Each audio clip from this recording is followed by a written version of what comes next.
Hello বন্ধুরা, কেমন আছো তোমরা সবাই? আশা করছি ভালো আছো। আমিও খুব ভালো আছি। সকলকে প্রথমেই জানাই নববর্ষের অনেক শুভেচ্ছা। নববর্ষটা যেন তোমাদের খুব ভালো করে কাটে, প্রত্যেকটা দিন সবার সঙ্গে খুব ভালো করে যেন তোমাদের কাটে। তো দেখো, আজকে আমি তোমাদের কাছে একদম খুব হেলদি অ্যান্ড টেস্টি একটা রেসিপি নিয়ে এসেছি। এতদিনের রান্না দেখে তোমরা বুঝেই গেছো যে আমি খুব অল্প তেলে রান্না করতে পছন্দ করি। তো দেখো, আজকে আমি একদম 1 চামচ তেল দিয়ে 1 থেকে 1.5 চামচ তেল দিয়ে আমি পুরোপুরি 1.5 কিলো মাংস কীভাবে রান্না করি সেটাই তোমাদের কাছে শেয়ার করতে এলাম। দেখো, প্রথমেই আমি নিয়ে নিয়েছি ওই 1.5 চামচ মতো তেল। তারপর পেঁয়াজ দিয়ে ওই নুন, হলুদ, জিরের গুঁড়ো, ধনের গুঁড়ো আর আদা, রসুন, কাঁচা লঙ্কা, শুকনো লঙ্কা আর টক দই, মানে যাবতীয় যা লাগবে চিকেন করতে সেই মশলাগুলো দিয়ে 1.5 কিলো মতো চিকেন দিয়ে খুব ভালো করে হাতে মেখে ওই আধ ঘন্টা মতো রেখে দিয়েছিলাম। তোমাদের হাতে যদি আরও বেশি সময় থাকে তোমরা আরও বেশি সময় ধরে রাখতে পারো, কোনো অসুবিধা নেই তাতে। তো দেখো, রাখার পর এই যে চিকেনটা এবার আমি ইন্ডাকশানে বসিয়ে দিলাম। খুব অল্প লো হিটে আমি এটা রেখে দেবো, যাতে মাংস থেকে নিজস্ব একটা যে জল আছে বা মাংসের নিজস্ব যে তেল আছে সেটা যেন বেরিয়ে আসে। দেখো, নতুন বছরের প্রথম অঙ্গীকার যেন এটা হয় আমরা নিজেদেরকে নিজেরা ভালোবাসবো। তো তাই তেল কখনোই শরীরের পক্ষে ভালো না। তেল হয়তো মুখের স্বাদটা ভালো, মানে খেতে ভালো লাগে তেল দিয়ে বেশি করলে, কিন্তু শরীরের পক্ষে তো সেটা কখনোই ভালো না, না। আর অল্প তেলের রান্নাও যে খেতে খুব খারাপ হয় সেটাও না। অল্প তেলের রান্না দিয়েও কিন্তু খুব ভালো রান্না করা যায়। তো দেখো, আমি কিছুক্ষণ কষানোর পর মাংস দেখে একটুখানি জল ছেড়ে এসছে। এখন আমি দিয়ে দিলাম টমেটো কেচাপ, বেশ অনেকটা পরিমাণে। তো যেহেতু আমার কাছে কাঁচা টমেটো বা গোটা টমেটো ছিল না, তাই আমি এখানে টমেটো কেচাপ ইউজ করছি। বা আমি মাংস রান্নায় সচরাচর এই টমেটো সসটা ইউজ করি, বেশ ভালো হয় খেতে মাংসটা। দেখো, এই সসটা দেওয়ার পর এবার আমি খুব ভালো করে মাংসটা একদম লো হিটে রেখে কষিয়ে নেব। বেশ অনেকক্ষণ সময় ধরে মাংসটা কষাবো। দেখো, একই অবস্থাতেই দেখবো সাইড দিয়ে অনেকটা তেল বেরিয়ে আসছে। মাংসের যে নিজস্ব তেলটা সেটা বেরিয়ে আসবে।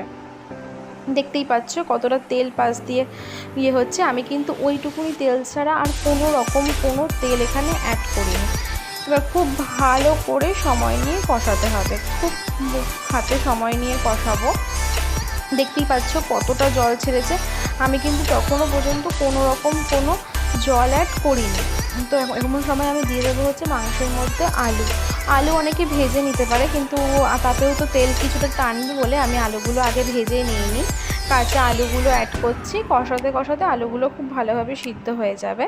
তো দেখো, আলুগুলো দিয়েও খুব ভালো করে মাংসটাকে আমরা এবার সময় নিয়ে কষাবো।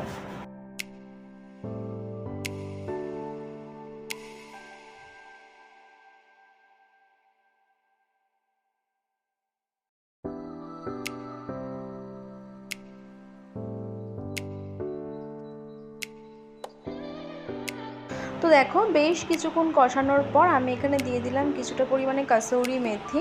তোমরা চাইলে নাও দিতে পারো, কিন্তু কাসৌরি মেথি দিলে একটু হোটেল ফ্লেভার আসে, রেস্টুরেন্টের চিকেনের মতো একটা গন্ধ আসে, খেতে খুব ভালো হয়।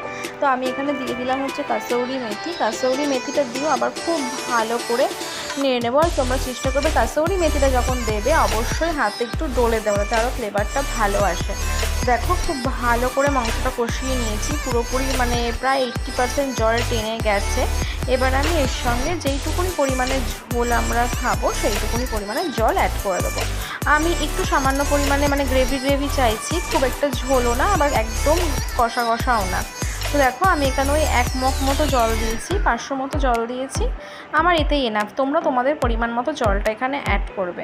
দিয়ে একদম লো ফ্লেমে আলুটার মাংসটা সিদ্ধ হয়ে গেলেই আমাদের রেডি হচ্ছে আজকের চিকেন।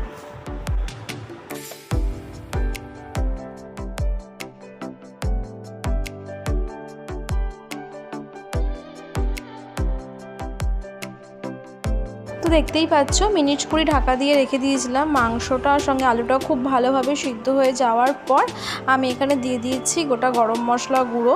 তোমরা চাইলে মিট মশলাও দিতে পারো, আমি গোটা হোমমেড গরম মশলাটাই দিয়ে খুব ভালো করে নেড়ে চেড়ে নিলেই একদম রেডি আমাদের হচ্ছে Poila Boishakh special healthy chicken curry. তো কেমন লাগলো অবশ্যই কমেন্ট করে জানিও। ভালো লাগলে লাইক, কমেন্ট, শেয়ার করো।